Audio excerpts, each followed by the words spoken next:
Salut les potos du ciné, c'est à nouveau I Not Ciné. Alors là, étant fan de la trilogie, j'adore les vieux briscards des années 80, des films d'action, années 80, 90, tout ça. Stallone, Schwarzenegger, Bruce Willis, Dolph Lundgren, etc. Donc là, je vais vous faire la critique de Expendables 4. Alors là, le film a été commandé, je crois, 2 ans après Expendables 3. Donc d'ailleurs, entre chaque Expendables, il y a eu 2 ans. Et ensuite, il y a eu des différends artistiques entre Stallone et le producteur Avi Lerner. Stallone qui est quand même le père de la franchise, hein. Mais bon, il y a des trucs qui plaisaient pas au producteur. Stallone, il voulait beaucoup plus de vieux briscards pour cet Expendables 4. Et puis l'autre, non, il voulait remettre de la jeunesse, encore une fois comme dans le 3, qui avait un peu moins marché déjà. Alors Stallone, il est parti, et puis... mais finalement, il est revenu, hein, parce qu'après, on a décidé de faire une histoire. C'est circulé maintes et maintes fois. Il y a une histoire après avec le personnage de Jason Statham, qui s'appelle Christmas, et d'ailleurs, le film devait s'appeler Expendables, A Christmas Story.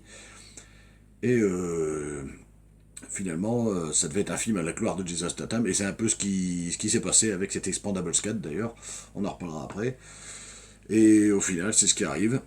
Et au final, on est revenu à faire un quatrième, Expendables 4, maintenant, qui est à mon avis la reprise du groupe par Christmas, donc le personnage de John Statham. Alors, j'ai pas aimé ce film, mais alors pas du tout. Déjà, à part Stallone, que vous voyez peut-être 20 minutes dans le film, il y a rien. Statham, qui est carrément le héros du film, hein, on voit que lui. Dolph Lundgren et Randy Couture, donc des anciens, pour moi, eux, ils font carrément que de la figuration dans ce film. Un peu comme Stallone d'ailleurs. Et sinon, qu'est-ce qu'on a? Alors, donc vous allez être d'accord avec moi, on est censé avoir quand même des vieux briscards de l'action, des actionnaires des années 80 pour la franchise. Un minimum, c'est un peu le but de la franchise Expendables. Donc écoutez bien la liste des anciens, je les ai notés parce que c'est vraiment énorme. Il y a des noms que j'ai pas réussi à retenir. Donc écoutez bien la liste des anciens. Bon, Curtis 50 Cent Jackson, le connaît, mais bon, qu'est-ce qu'il fout là? Je sais pas. Megan Fox, FDR. Tony Jaa et Iko Uwais, alors eux pour le coup ce sont des très bonnes stars d'action asiatique que j'adore. Mais bon, ils sont peut-être un peu jeunes encore pour ça, mais bon, eux ça passe. Et ensuite, les Vitran, alors là je ne connais pas, et Jacob Scipio, inconnu au bataillon. Alors là, je connais pas. Et par contre, alors alors attendez, oui, non c'est bon, il y avait plus d'autres, il y en avait plus d'autres. Et par contre on a Andy Garcia, alors qui est un excellent acteur pour le coup, mais il a rien à voir, il y a qu'à voir sa filmo. Mais par contre, c'est pas trop un actionneur des années 80, Andy Garcia. Donc pour moi, il a rien à faire dans ce film. Surtout dans celui-là d'ailleurs, parce que c'est le plus pourri des quatre, hein, faut le dire. Et les effets spéciaux, alors les effets spéciaux, les effets spéciaux, mais on voit les CGI à mort, on voit que ça. On voit que c'était tourné en studio dans les fonds verts, et on se demande comment il a pu coûter 100 millions de dollars ce film, c'est pas possible. Enfin, en même temps, Jason Statham, il a dû prendre déjà un quart du salaire du film, hein. Et les autres acteurs, bah aussi, hein, ils ont été payés, donc du coup, je pense qu'on atteint le budget de 100 millions très vite, hein. Scénario, pas grand chose, hein. Le scénario, c'est toujours marchandise d'armes, armes nucléaires, là, c'est carrément la troisième guerre mondiale, si. Donc, je vous laisserai le regarder et vous faire un avis. Je pense que là, il n'y a pas grand chose à dire, c'est vraiment.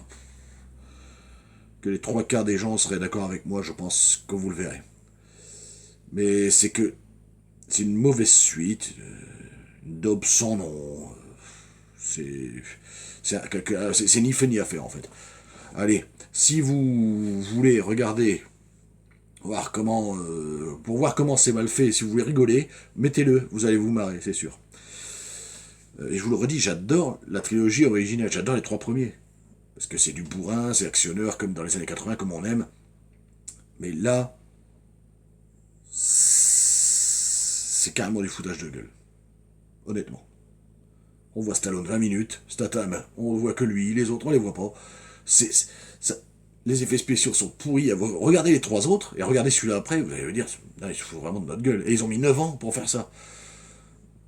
Ils ont mis 9 ans pour faire ça. Ah, il faut vraiment qu'ils arrêtent, hein, là, je vous le dis. Voilà, donc...